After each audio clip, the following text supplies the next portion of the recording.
Is you ready? Ready. He can see. I can see. All right, I'll call the meeting to order, and we'll get started with the Pledge of Allegiance.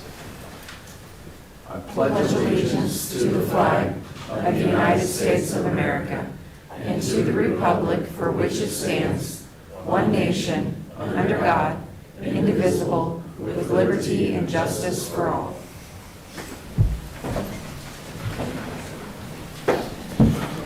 All right, good morning, everyone. Welcome. It is October 20th. This is the Shawnee County Board of County Commissioners. I'm Aaron Mays. I represent District 3.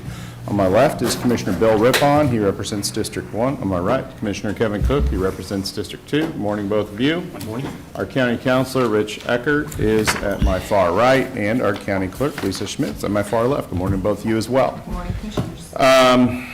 Good to see such a full house today. Let's go ahead and start with the first item, please. All right. First item is item 3, consent agenda. We've got a number of items on the consent agenda today. If there's no questions or concerns, I would move for approval. Second. Okay, we've got a motion by Commissioner Mays, second by Commissioner Rippon. Those in favor say aye. Opposed? Motion passes 3-0. Next item, please. Next item, item 4, new business. A, county clerk. 1, consider all voucher payments. Okay, total voucher report is $3,425,911.80. We have one significant payment. It was for $173,308.28 to Bettis Asphalt Construction for a progress payment on the Northwest 46th Street Road Improvement Project paid from the Infrastructure Fund. If there's no questions or comments, I would move that we approve the vouchers. Second. Okay, have a motion by Commissioner Rippon and a second by Commissioner Cook. Those in favor say aye. Opposed? Motion passes 3-0. Next item, please. There are no correction orders today, so the next item is B, audit finance. 1, presentation of the Special Alcohol and Drug Committee funding recommendations and consider approval of resolution number 2025-82, allocating 2026 Special Alcohol Drug Program funds. Good morning, Commissioners. Jennifer Sauer, Financial Administrator. We are here this morning with Carrie Higgins to do a presentation of the Special Alcohol and Drug Committee funding recommendations and also ask you to consider the approval of the resolution that will allocate our 2026 Special Alcohol and Drug Program funds. Good morning. I am Carrie Higgins with the City of Topeka Housing Division Director, but I am here today as part of the Special Alcohol and Drug Grant Review Committee. So we are estimating that there will be roughly $50,000 available in the grant funding for 2026. And as a reminder, this funding comes from the state of Kansas liquor tax that is collected, in which a third of it must be allocated towards treatment and rehab programs for alcohol and drug. The grant process this year started in June with the release of the RFP. Applications were due back to us in July, and then the Grant Review Committee met in August. We then presented those recommendations to the full SAD Advisory Council in September, and each agency had a week to make any appeals. We did not have any appeals this year. And then October, today we are before you with recommendations seeking approval. We presented these to the governing body last Tuesday evening, and we go back tomorrow evening for final approval from them as well. So as you can see, we had 3 agencies apply this year with a total of 4 programs. And then you can see the 2026 requested amount from each of the agencies for each of the programs, and then what the review committee's recommendations are. And I am happy to answer any questions you might have. We also have the agencies here in case you have any questions from them as well. Okay, great. Any questions? No. Move for approval.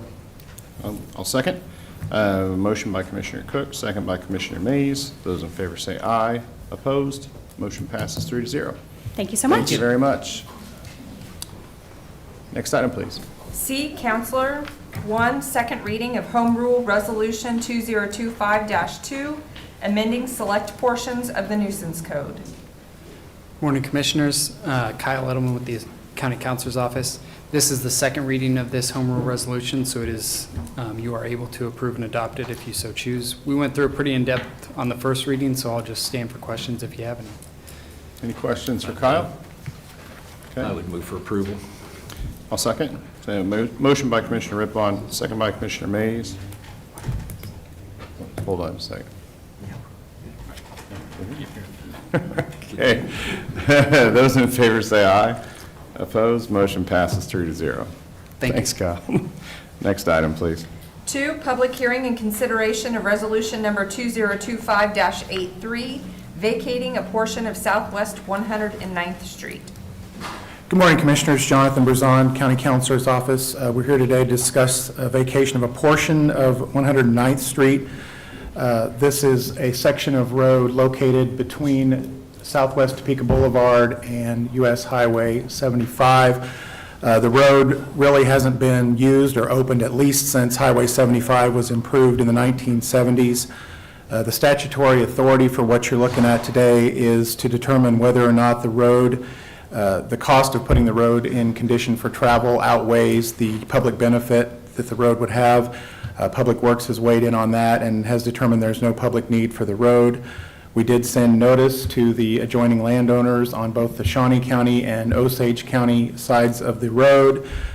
We sent notice to the Monmouth Township, or Williamsport Township, sorry, Osage County Commission, KDOT, and all the utilities in the area.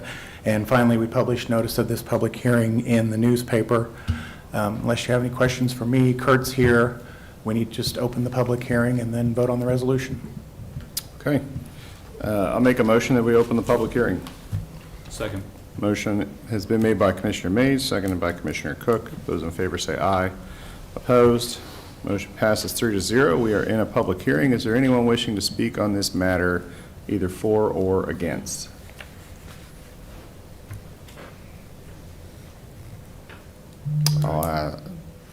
Okay, going once and twice, okay.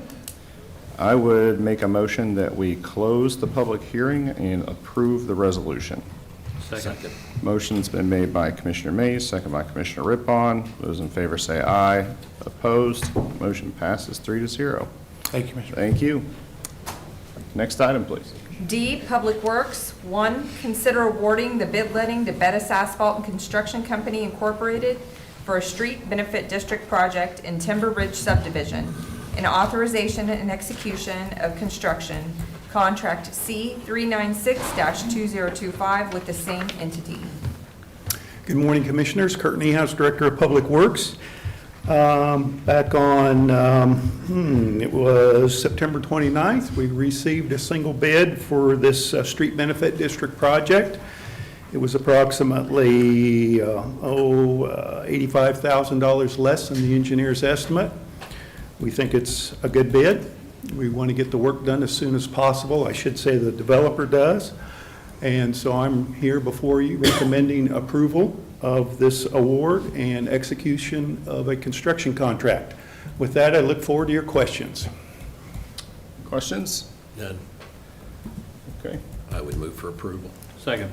All right, we have a motion. It's been made by Commissioner Rippon, a second by Commissioner Cook. Those in favor say aye. Opposed? Motion passes 3-0. Next item, please. 2, consider a request to issue an RFQ covering professional engineering design services for an intersection reconstruction project at Southeast 45th Street at Southeast Adams Street. Kurt Niehaus, Director of Public Works. We have an area of concrete pavement that is in quite serious distress. Originally, I had planned to remove that pavement and replace it. At the present, that intersection is signalized. And every once in a while, you get an idea in your head. You thought, well, we've got that pavement out of there. Maybe it would be a great time to spend a little bit more money and put in a roundabout. Roundabouts, as I've been talking about for 7 years now, are much safer. They're more pedestrian friendly. They're more efficient. They relieve the county of the maintenance of a signal at that location. So I'm requesting your approval to solicit qualifications to design, remove the existing pavement, and design a roundabout at that location. I look forward to your questions. Kurt, is there currently lights there on that intersection? Yes, and there will be lights with the roundabout. Okay. Lights with the roundabout? Yeah, that's required. That's a federal requirement that roundabouts be. You're run. talking about traffic lights there. Traffic light. Oh, I'm sorry. I thought, yeah, the traffic lights will go away completely. Okay. And the signalized intersection will be replaced with a roundabout. Okay. But it will be illuminated. Yes. Thank you. Any other questions?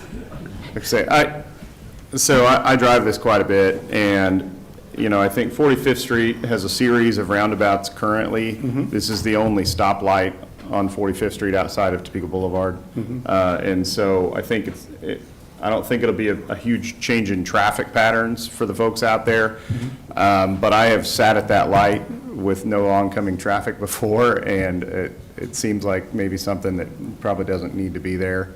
And then again, just was it maybe 2 years ago that the city of Topeka stopped maintaining our traffic signals for us? That's correct. And it was rather expensive to pay for the maintenance of the existing lights because we have to hire an outside contractor to do that now, right? Right, right. Our expenses for signal maintenance throughout the county has gone up, and this will be an opportunity to remove one of those signalized intersections and put in a roundabout.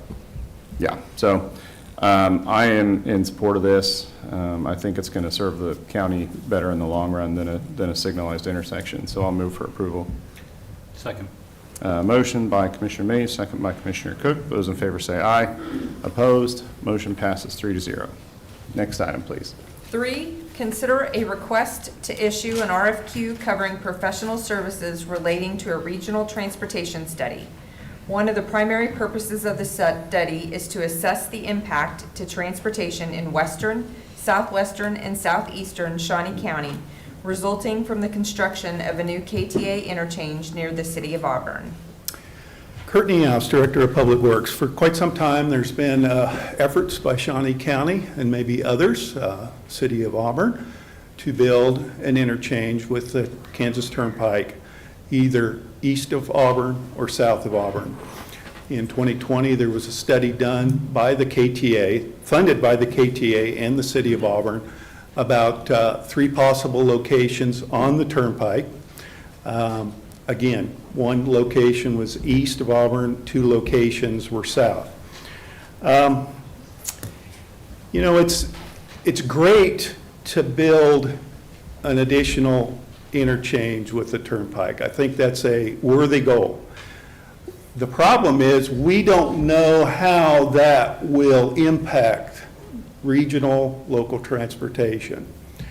For some people, an increase in traffic might be a benefit. For others, a decrease in traffic might be a benefit. This study will help us answer those questions. It will tell us what will be the impacts, good or bad, to the transportation network in the area. It'll tell us about traffic safety. It'll tell us about land use changes. It'll tell us maybe which location is best. The Turnpike study, I think, had a preferred location on 93rd Street, but I think that was based solely on cost. This will tell us, hey, what's the best location from a public benefit standpoint? I think, you know, this is a lot of money. We think it's going to cost approximately $500,000. KDOT's going to pay 35% of it. It's a lot of money, but I think in the long run, having this knowledge will pay dividends for Shawnee County. I'm not saying KDOT's going to help pay for the cost of any improvements, but I think KDOT can be a valuable partner in trying to attain fundings from other sources. So with that, I look forward to any questions you have, technical, whatever, and I hope I can answer them. Commissioner Opon. As part of the study, are they going to be making any recommendations for Auburn Road? Yes, that will all be included in that. Again, they'll look at the pluses and minuses. If Auburn Road sees a traffic increase, a significant traffic increase, whether it's just passenger cars or trucks, they will give us recommendations on, you know, options for improving Auburn Road. All right. Yeah, so my understanding, and correct me if I'm wrong, but this is looking at more than just the Turnpike interchange. This is looking at, you know, what Auburn Road might look like 50 years from now if we see growth. Is that correct? That's correct. In 2020, the Turnpike study looked strictly at impacts to the Turnpike. It looked at benefit costs. It looked at, okay, if we spend $20 million at this location, what kind of revenue will it bring into the Turnpike? This study looks at not just Auburn Road or 93rd Street. It looks at, okay, what kind of impacts will we have on Auburn or on Wanamaker Road? What kind of impacts will the city of Auburn see? And then when you factor in a future improvement, such as extending Auburn Road north across I-70 and connect with US 24, whereby you have essentially full connection between US 24, I-70, the Turnpike, US 75 south of town and South Topeka Boulevard, you would think there would be substantial changes in traffic patterns. And then we've also been told that if we want to push for funding at the state level and even at the federal level in an earmark, that this is the type of thing that we absolutely have to have in order to be eligible for some of those grants. Both the Kansas Department of Transportation and possibly our national representatives are apprehensive about committing funds when they don't know what the impact of a new interchange on the Turnpike will have, again, to the local and regional transportation network. Okay. Any other questions? All right. I'm going to make an assumption here. We've got a couple people that were signed up for public comment, but they're both from the city of Auburn. So I'm guessing maybe this is the item that you're here for. Would Mark or Dorothy, either one of you, want to speak on this item? Okay, come on up.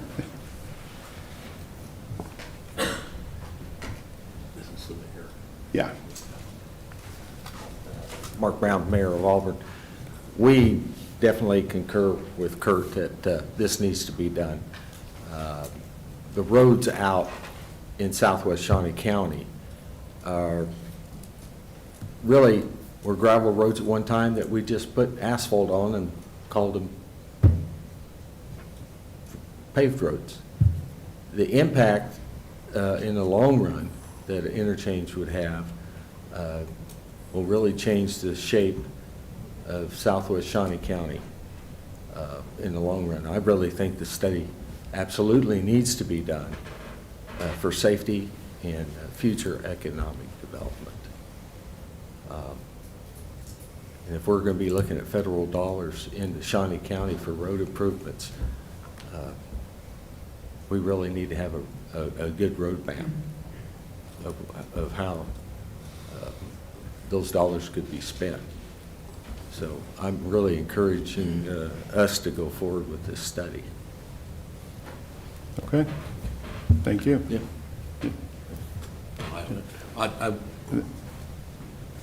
Was there anybody else? Dorothy, did you want to speak as well? Just very briefly, sirs. Dorothy Bryan, City Council of Auburn. We need to keep in mind that KTA has offered up $9 million towards this project. That money is out there. Someday it's going to be pulled back. So the longer we delay moving forward on this, the more chance we have of losing that investment from KTA.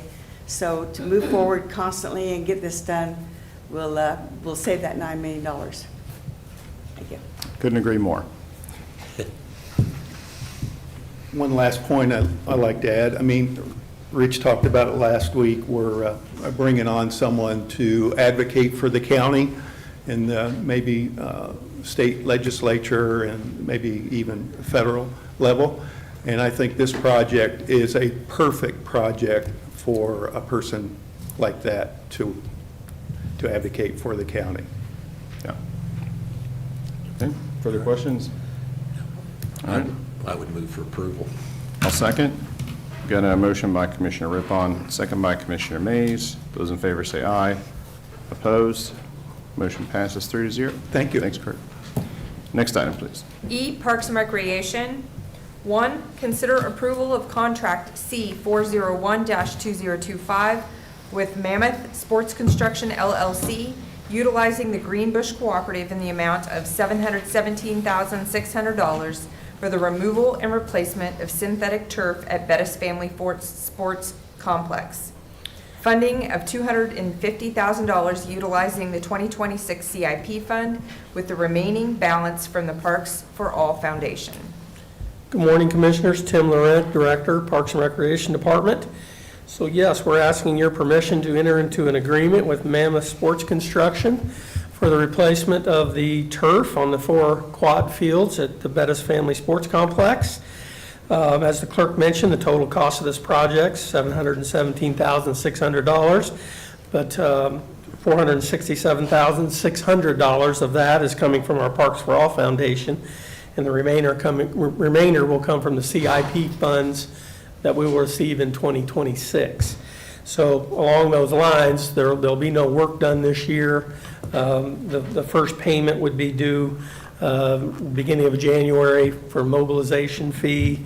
That's 50% upfront, I guess, and then the other 50% at completion, and we estimate that to be around March 1st. This project was part of the Greenbush Cooperative, and this agreement has gone through the county counselor's office. So there are a couple of alternates that were selected as part of this project. We're electricity running to each mound. We'll add a little bit to it, and then we've also budgeted $30,000 for any aggregate that we may need to smooth out some rough areas once they pull the old turf out. So there's a chance we won't spend that entire amount, and that would go back to the county. But that is included in the total cost. So I'd be happy to answer any questions that you might have. I do have a couple of representatives here from Mammoth. If I can't answer, I'm sure they can. Questions? How many fields will you be doing? 4, the fields. quad fields, yeah. And why do you need electricity on the mound? I think for pitching machines, Oh, I you see. know, yeah, Okay, yeah. all right. The turf that's going in, is it going to be identical to the turf that's there now? No, I think it's a different product. That turf that is in there is quite a bit, as you know, I think 16 years old. So it'll be new. And I think it'll be completely different from anything we have out there, because Mammoth was using a different product the last time they were there. That turned out great. This, I'm sure, will also turn out great. So I go to a lot of ball fields, and we see corporate logos in the turf behind home plate quite a bit. Is there any sponsor revenue that we're getting into this? Or Not in this instance, no. is that something that, and maybe this is a question for Mammoth, but if that were to happen, if somebody were to want to sponsor a field, do they cut out a portion and just lay something in? Okay, it doesn't have to be done from day one then, okay. All right, they're shaking their heads, so. Yeah, okay. Yeah. For the folks watching at home. Okay, any other questions? No. All right, I'll move for approval. Second. Motion by Commissioner Mays, second by Commissioner Cook. Those in favor say aye. Opposed, motion passes 3-0. Next item, please. Item 2, consider approval to conduct interviews and make a final selection for the carousel renovation project in accordance with the county's construction manager at risk procedure under KSA 19-216E. Tim Laurent, Director, Parks and Recreation Department. As you know, we are under a little bit of a deadline to find an alternative to the big gauge shelter, which we will be handing over to the Topeka Zoo the beginning of January. Actually, we have a little bit longer than that, maybe May of 2027. So that's what has spurred this carousel renovation project on. We want to do an addition so that we have some place to hold our summer camps and other reservations that we currently use at Big Gauge Shelter. We did choose some time ago to use construction manager at risk, and today we're here because state statute requires that the commissioners actually conduct interviews, the final interview for the project. And we'd like to do that today after this meeting is concluded in these chambers. So it would be under an executive session. So we would empty the chambers out and then hold the executive session and the interviews here. I'd be happy to answer any questions that you might have. Any questions? I don't know that I have any questions, but just say this is not a normal procedure for us. This is new. We typically hold our executive sessions in a different room, so we will, as soon as we're adjourned today, we'll clear the room, and then a handful of people will be in here, including the applicants. The plan, at least my plan right now, is to make selections on Monday. We'll have discussion and selection of a vendor and not do that today. I think the law allows us to make that decision today, but I think the smart thing to do would be to wait a week and then make the selection next week. So, so that's the plan right now. Yeah. So any other questions for Tim? No. Okay, then I would move to, I guess, do I need to make a motion that we approve the interview process? It's or- just a motion to go into executive session pursuant to the statute. Should I wait until the end of the meeting I to would do do that, though? it when you do your normal executive sessions, yes, sir. Okay, so then I'm not going to make a motion now. Thanks, Tim. Thank you. Next item, please. F, Department of Corrections.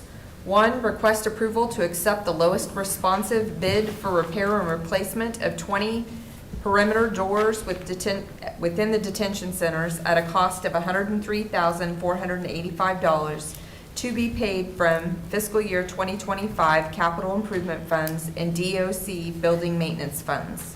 Good morning, Commissioners. Tim Phelps, Department of Corrections. This item was identified as a CIP item for 2025, and as we dug into it, we realized we had more than just doors, and frequently we had to deal also with rust in frames and such, and so it got too big for just single item purchases, so we issued an RFP, and the lowest responsive bid was $403,000 and change. So we wanted to proceed with that and use the CIP funds that were approved, and the rest of it we would spend from our DOC building maintenance fund. Be happy to answer any questions. I don't know if it's a question, but I did want to point out on here that that you guys had, the other bid was triple Yes, sir. what we're paying here, so probably getting a good deal on this, so I'll make a motion that we approve. Second. Motion by Commissioner Mays, second by Commissioner Cook. Those in favor say aye. Opposed? Motion passes 3-0. Next item, please. Request approval to develop specifications and issue a request for proposal for HVAC systems within the Corrections Annex and Work Crew Building office space at an estimated cost of $120,000 to be paid from the Building Maintenance Fund. Tim Phelps, Department of Corrections. This item has been growing for some years in need. When we originally built the annex or renovated the annex building, there was no expectation at that point that we'd be using the second floor much, so it didn't have proper HVAC. Since then, we've grown in our training activities and we have started using it, so we need to try to make it prepared better for large training activities. And similarly with the work crew building, we began with just mostly storage there, but now we are growing that program, and so we need to start making use of the part that needs HVAC, which is the offices part. So I'm just wanting to prepare specs, issue a bid or an RFP so that we can find a vendor that will do all of this work for us. It's difficult at these times, as we've heard a number of times in this chambers, to find vendors that will do little projects. So we're hoping we can get a good batch of proposed vendors when we do the whole thing at once. So I'll be happy to answer any questions you have. Questions? I'd move for approval. Okay, I'll second. Motion's been made by Commissioner Rippon, second by Commissioner Mays. Those in favor say aye. Opposed? Motion passes 3-0. Thank you. Thank you. Next item, please. G, Stormont Vale Event Center. 1, consider capital expenditure of $7,500 to replace 6 window speaker units at the main box office from Theater Products. Good morning, Commissioners. Matt Rockers, Stormont Vale Event Center, Director of Operations. This request in front of you is to replace 6 of the talk-through speakers at the main box office. We do have 12 total units. We're looking to replace half currently this year.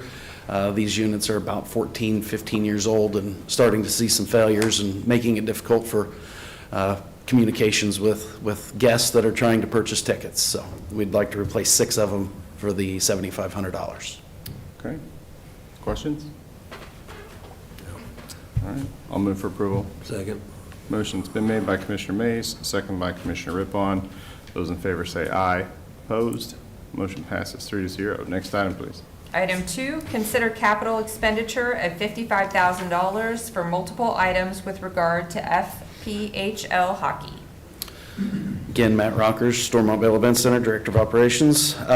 In preparing for our home opener this weekend with the Topeka Scarecrows, we had large repairs to the ice plant to be made to make it worthy to last the whole season. We had replacement glass for the dasher boards that needed to be purchased, concrete anchors for the dasher system that had to be replaced as well. So there was just a slew of items to get repaired before the season started. So this would be $55,000 from the Stormont Vale Capital Expenditure Fund. Okay. Any questions? No. Is there a motion? I would move for approval. Second. Okay, motion's been made by Commissioner Rippon, second by Commissioner Cook. Those in favor say aye. Opposed? Motion passes 3-0. Thank you. Thank you, Matt. Next item, please. Item 5, public comment. I didn't have anybody signed up. Is there anyone wishing to speak? Okay, seeing none. Next item, please. Item 6, administrative communications.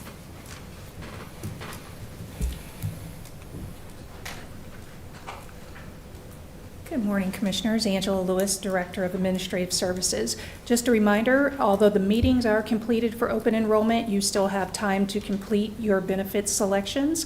Open enrollment will be open till Friday. We also had drawings for each one of our benefit meetings, and the winners are Jeff Hunt, Tanya Lunsford, Caleb Acree, Andrea Forbes, Alfred Benson, Karen Mesa, and Beverly Strauss. This year, TRIA and RX Benefits donated some raffle items, and the winner for those items were Ty Boyles and Jennifer Augustine. Thank you. All right, fantastic. Any other administrative communications today? All right, quiet bunch. Commissioner Rippon? Just a good weekend for sports in Topeka. You can talk about the hockey. You can if you want. Go ahead. I did go to the Washburn football game, and that sounded like a fun one to go to. Yeah, the Mules proved that you can't win a ball game with 6 turnovers. Eight 8 interceptions. I quit counting it. That was incredible. I don't think I've been to a game where there's that many turnovers. Yeah. I agree. Between hockey and football, there was a lot of sports going on this weekend. Yeah, I went to both hockey nights, had a great time. It was Friday was better than Saturday because they won, and so that was fun to see. But it was kind of neat. Thanks to all the community folks that were there. There was an insane amount of community support, I felt. I know law enforcement was there. They had driving patrol cars out on the ice before the game, and there was a lot of school groups and things there for national anthem and participating in, group tickets and stuff. So fun to see. Very, very exciting stuff. So, and then go Chiefs. That was also a highlight of the weekend for me. So that's all I have. So we will move on. Next item is item 7, executive session. Okay, so we do have a need for executive session, as we spoke about earlier. I move that we recess into executive session for a period not to exceed, let's do 45 minutes for the following reason. It is to conduct interviews with 2 firms as part of the Phase 3 of the process of selecting a construction manager at risk for the carousel renovation project pursuant to KSA 19216E4A, in addition to representatives of each of the firms. Parks and Rec staff will also be present in the executive session. So I said 45 minutes. That'll be, we're going to say 20 minutes for each firm, and then just 5-minute buffer for any additional questions or anything that happen, because I think we'll probably have a hard time staying on track. So it's going to take a few minutes to clear the room. So let's say we'll start at 9:45, and that'll give us an opportunity to sign papers and whatnot. So anyways, there's a motion. Is there a second? Second. Motion has been made by Commissioner Mays, seconded by Commissioner Rippon. Those in favor say aye. Opposed? Motion passes 3-0. We'll be standing at ease until executive session starts in about 10 minutes.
All right, so, assuming that we are good to go. No, I'm on. So we are back from executive session. No action was taken other than to extend the meeting for a few minutes due to technical problems, but we are adjourned.